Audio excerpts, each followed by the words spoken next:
Thank you very much, SG.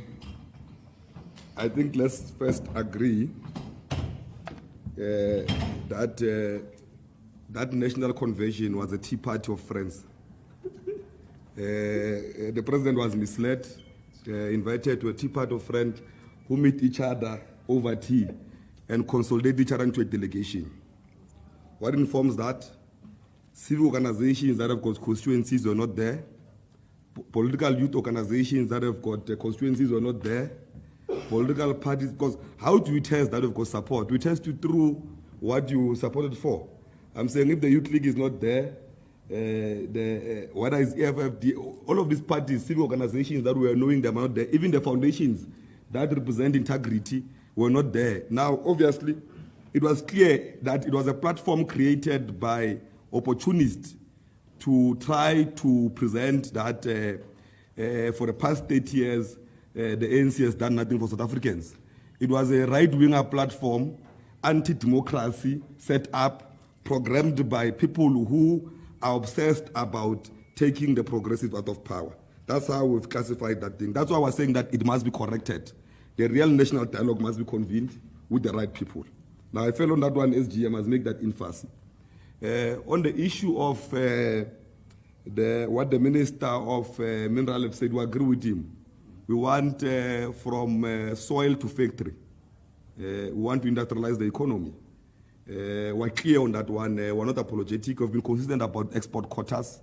We have not moved from it. And with our new economic conditions and sanctions and all of these problems, you know why it's important that we create economic corridors and beneficiate our minerals here to create enough employment for our youth. And we strongly believe as the Youth League that if you create economic corridors and beneficiate in South Africa, the issue of unemployment will be the thing of the past. On the issue of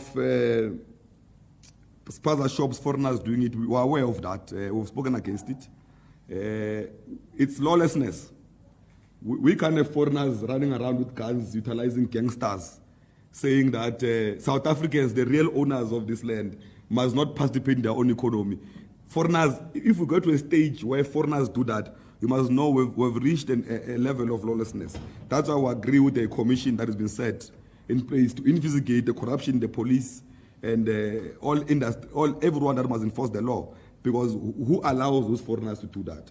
And we'll wait for the outcomes of that, and we're sure it will confirm that, which includes also the gender-based violence. The reason people end up taking the law into their own hands is because they no longer believe in the system, that the police will protect them anymore. And the moment people no longer believe that police will protect them, they'll take the law into their own hands. And we can't afford as a country, as a young democracy, that we have lawlessness in this country. It will cause anarchy into the country. What do we mean when we say we want decisive leadership? We're clear. We want President Ramaphosa to decisively fire all ministers that are not implementing resolutions. We want the ANC to decisively remove all mayors, anybody else who's deployed by the African National Congress on behalf of the people of South Africa. They must be held accountable why there's no service delivery, why there's no implementations of resolutions, why there's chaos in this country.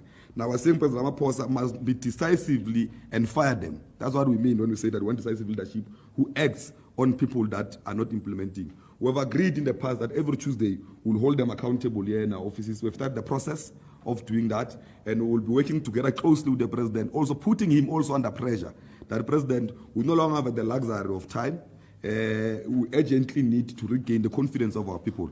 And the only way to regain the confidence of our people is to implement what we have promised them, which is a better life for all. Now, that one is very urgent, which we mean that must happen urgently. We can't say there's a new Minister of Home Affairs. When good things are happening that the ANC government have done, they claim them as theirs. The issue of basic education, we know that the pit toilets and everything were removed by a minister of the ANC. But Mam Njimutseho can't stand up and say, no, those things were done by me. When there's a new minister, he takes responsibility of everything, the good and the bad. Now, we're saying the Minister of Home Affairs must urgently take responsibility and fight against the corruption that is happening at Home Affairs. It's a known corruption. I wonder what is happening at Jimmy State Home Affairs now that there's bent down. I'm sure the corruption is now at steroids, because now there's no longer systems. People are given IDs behind the booths outside parking lots. Now I can imagine if corruption happens in buildings, what will happen in parking lots. It's even worse. I'm sure there are new Nigerians now who are South Africans since the banning of Germiston. Now, that corruption must be resolved urgently. We can allow that corruption to happen, including the hijacking of buildings. We can accept that towns like Bosberg, Germiston, Johannesburg, foreigners just hijack buildings and nothing happens. Now, we're saying that the law must be enforced. In the middle of all of these problems we're faced with, on top of all the problems we're faced with youth unemployment and the disaster we're faced with, on the center of our main problems is the lack of law enforcement. Now, when the law can be enforced, some of the issues can be resolved and we'll be able to answer them. On the issue of the research, whether the health system or the education system of illegal foreigners are heavy on them, it's evident. If you stay in South Africa and you go to a public service, you'll know that foreigners, illegal foreigners, are heavy on our health system. And due to our human rights commissions, you can't chase out people when they are sick. It's inhuman. But they are heavy on the system. They are heavy on because we budget for people who have counted in this country. If you have counted 64 million people and you are saying 20 million people are school-going people, you budget for those people, and the infrastructure budget is on those bases. Now, if there's someone who enters illegally, that person is heavy on the infrastructure because it's not budgeted for. But we're saying that more must be done. I agree with you. More must be done. We need to invest more on the health system. It's in some areas it's collapsing. We need to build more schools.